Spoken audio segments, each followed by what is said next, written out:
Hello guys, good morning. आज हम एक आपके लिए नई चीज़ लेकर आए हैं। ये है हमारी इन्वर्टर पीसी VRV4 की। हमारी यूनिट है स्लैब यूनिट। इसकी इन्वर्टर पीसी भी ख़राब है, तो हम दिखाते हैं इसको कैसे चेंज करते हैं, तो क्या प्रोसेस होता है। हेलो गाइस, अभी हम आपको दिखाएंगे कि इसमें क्या एरर था और हम इसकी इन्वर्टर 1 पीसी क्यों चेंज कर रहे हैं। अभी हमको घर के सेटिंग से कैसे चेक करते हैं।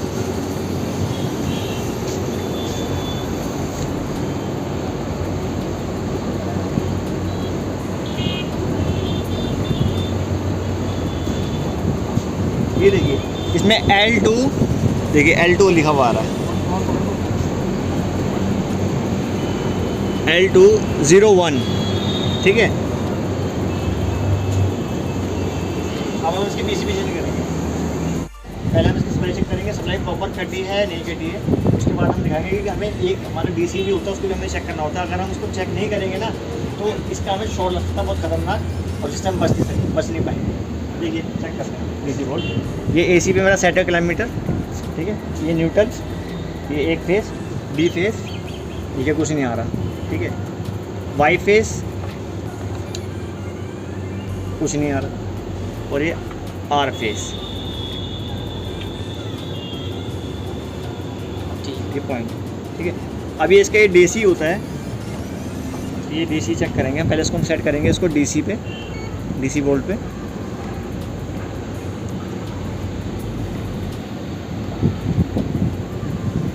ये देखिए डिस्चार्ज हो रहा है धीरे धीरे करके ना, ये कम होता जाएगा।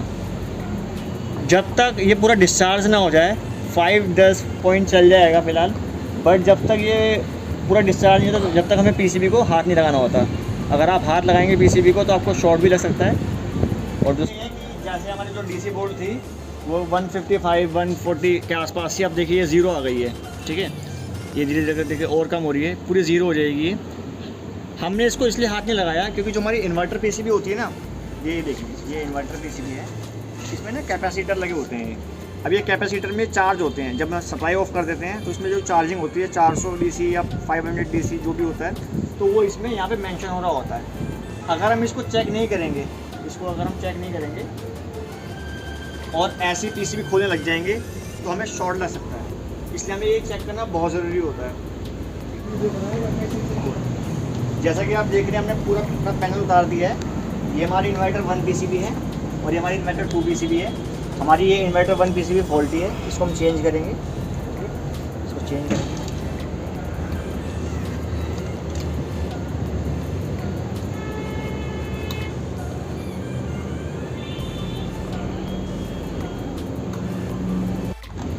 जैसा कि आप देख रहे हैं, हमने पुरानी पीसीबी निकाल चुके हैं हम।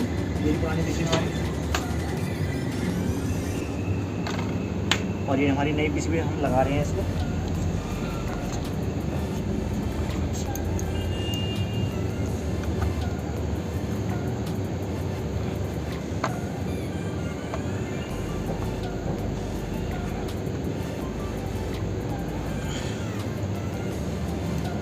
जौन सा जैक हमने जहाँ से निकाला है, हमें वहीं वापस लगाना है। अगर हम कोई भी जैक नहीं लगाएंगे या कहीं जैक उल्टा लगा देंगे, तो हमारी मशीन में LC का एरर आ जाएगा। जैसे कि आप देख रहे हैं कि अपने पीसी बदल दी है, और सारे जैक हमारे लग चुके हैं, और ये हमारी हीट सिंक है। ये लगाना बहुत ज़रूरी है। अगर हम ये नहीं लगाएंगे, तो हमारी पीसीबी ओवरहीट होएगी, जिससे कि फिर हमारी पीसीबी IBM ओवरहीट का एरर दे देगी।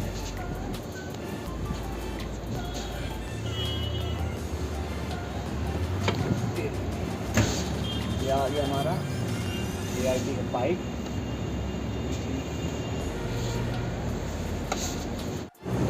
गाइस, एक चीज़ और जो सबसे बहुत ज़रूरी है, ये देखिए, ये हमारे ना इसके ये देखिए, एक ये पेज का साइज़ देखिए, और ये पेज का साइज़ देखिए, ठीक है। और एक हमारे जो आउटर के नॉर्मल पेज होते हैं, जो हमारे पेज हैं, ये पेज, ये हीट सिंक में यही पेज लगेगा। अगर आप कोई और पेज लगाएंगे, तो वो ढंग से उस पर शीट पर बैठेगी नहीं, और इससे हमारी प्रॉब्लम हो सकती है, ठीक है। तो ये पेज जो है सेम साइज़ के, और इसको बहुत संभाल के रखना पड़ता है इस पेज को। अगर ये एक भी पेज खो गया, अगर आप सोचेंगे कि हम कोई और सा पेज लगा देते हैं और हमारा सिस्टम चल जाएगा, पर ऐसा नहीं होएगा। इसमें हमारी पीसीबी ओवरहीट होएगी, और इससे IBM का एरर आ सकता है।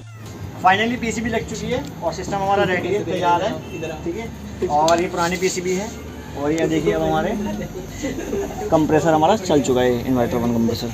किलोमीटर से मैं दिखाता हूँ आपको। जैसे कि देख रहे हैं हमारा ये इन्वर्टर 1 कंप्रेसर है, ये देखिए 7.5 एम्पेयर ले रहा है, अभी वर्किंग में आ चुका है।